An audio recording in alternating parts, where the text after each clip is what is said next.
Hello again. We are back with the lecture on question tags.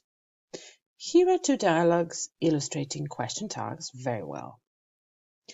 You haven't seen Kate today, have you? No, I'm afraid not. It was a good film, wasn't it? Yes, it was great. So, we met questions, but question tag is what? The word tag, which is a British English pronunciation.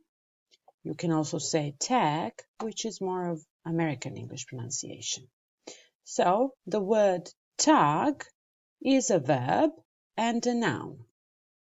As a verb, to tag means to attach a label to something, describe someone using a particular phrase or thinking of them as a particular thing. On social networks, for example, you are familiar with tagging on Facebook. As a noun, tag is a label attached to someone or something for the purpose of identification or to give other information. It is also a small piece or part that is attached to a main body. This is a name tag, probably used, for example, for a suitcase. Okay, but what is a question tag? You are a student, aren't you? This is a question tag. What is it? It is a short question at the end of a statement. Why do we use it? We use it when we are asking for a confirmation or to check if something is true. Where is it used? It's mostly used in spoken English and in informal written English. Okay, let's see some of the examples and try to see the pattern and learn the rules. Here are the examples for the affirmative or positive sentence. So the rule says when you have an affirmative sentence, you add a negative tag. For example, Kate will be here soon, won't she? Okay, you notice not, contracted not here. You study geography, don't you? Also not. Michael passed the exam, didn't he? Okay, let's see what happens if we have a negative sentence. Basically, the rule is you add a positive tag. Kate doesn't speak Spanish, does she? They don't like pizza, do they? You haven't got a car, have you? As you can see, the negative part is here in the statement, and let's say a positive tag is at the end of the statement. Okay, another thing to bear in mind is the tense we have in the first part of the sentence will remain the same in the question tag. Okay, we have to be careful with the subject pronoun rules. Okay, so we said when we have a positive statement, we add a negative question tag. You are a student, aren't you? Okay, what happens with the subject pronoun? The subject pronoun is the same. Okay? In a negative statement, where we add a positive question tag, Mary isn't a teacher, is she? Okay? We cannot say Mary isn't a teacher, is Mary, but what we do, we use a subject pronoun to replace the noun or the noun phrase in the given sentence. Okay? As you can see, the tense is the same in all these examples. Rule number 1. When you have verb to be in the sentence, use the same verb for the question tag. For example, if we have an affirmative sentence, you are from France, aren't you? This is a present simple to be, so we're keeping the same verb here, adding not here. You are from France, aren't you? Her friend is an engineer, isn't he? Okay, this is a typo, and her friend is an engineer, isn't he? So the verb is the same.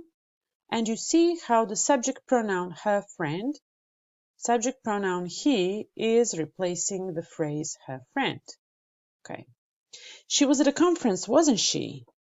Okay, this is verb to be in the past simple tense. It's the same. They were at a conference, weren't they? Were, weren't. If we're dealing with negative statements, it is vice versa. Mary isn't at home. Is she? Okay, we have isn't and is here. He wasn't late, was he? So we keep the verb to be in the question tag. Rule number 1, when you're dealing with a verb to be, use that verb for the question tag. Rule number 2, for all tenses which are not to be is an auxiliary verb. So for all tenses, present simple, present continuous, past simple, present perfect, and so on, auxiliary verb is used to form a question tag. What is an auxiliary verb? Be, do, have, and modal verbs are supporting or helping verbs which are accompanying the main verb in a sentence. Okay, let's see. In an affirmative case, you like rock music, don't you? So this is the present simple tense, and we elicited the verb, the auxiliary verb, do, don't you? You saw Tom yesterday, didn't you? Past simple tense, we use did. You have finished the test, haven't you? This is the auxiliary verb, have, and we are keeping it here. You should help me, shouldn't you? In the negative case, you don't like fish, do you? This might be easier for you, okay, because the auxiliary verb is in the negative cases is easily seen. You didn't go to the concert, did you? Rule number 3. Sentences starting with nobody, somebody, everybody take they as a pronoun to form a question tag. Nobody speaks English here, do they? So we use they instead of nobody.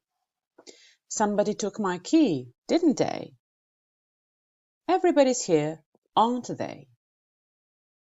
Nobody, nothing, hardly, no one are treated as negative statements. They require a positive question tag. Rule number 4. Sentences with let's take shall we at the end. Let's go out, shall we? Let's have a drink, shall we? Let's check our emails, shall we? Rule number 5. Imperative sentences, those that are used to give some kind of order, take will you or would you as a question tag. Close the window, will you? Close the window, would you? Don't close the window, will you? Rule number 6. Sentences starting with there is, there are, there was, there were, use there at the end of a question tag. There is a car here, isn't there?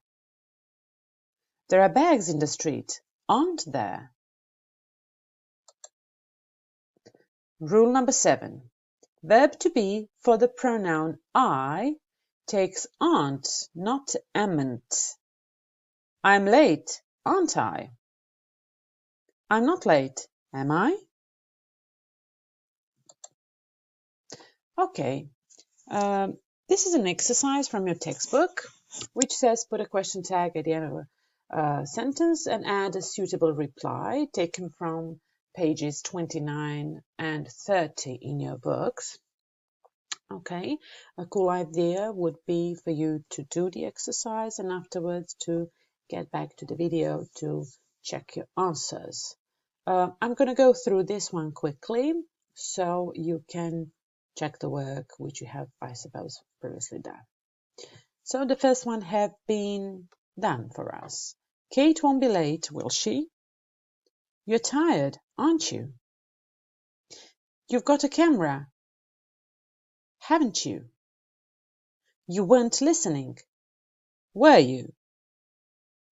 Sue doesn't know Anne. Does she? Bear in mind, we have to change Sue to she. Jack's on holiday, isn't he? Kate's applied for the job. Hasn't she? Be careful. This is the present perfect tense. This S is shortened from has. You can speak German, can't you? He won't mind if I use his phone, will he? There are a lot of people here, aren't there? Let's go out tonight, shall we? This isn't very interesting. Is it? I'm too impatient, aren't I? You wouldn't tell anyone, would you? Helen has lived here a long time, hasn't she? I shouldn't have lost my temper. Should I? He'd never met her before, hadn't he? Had, met, past perfect. Don't drop that vase, will you? Task for self-study. This is the website, english.net, and you can also do a section in the overview, page 126 in your textbook. I will put the website address so you can check the additional sentences once you've learned the rules. Thank you.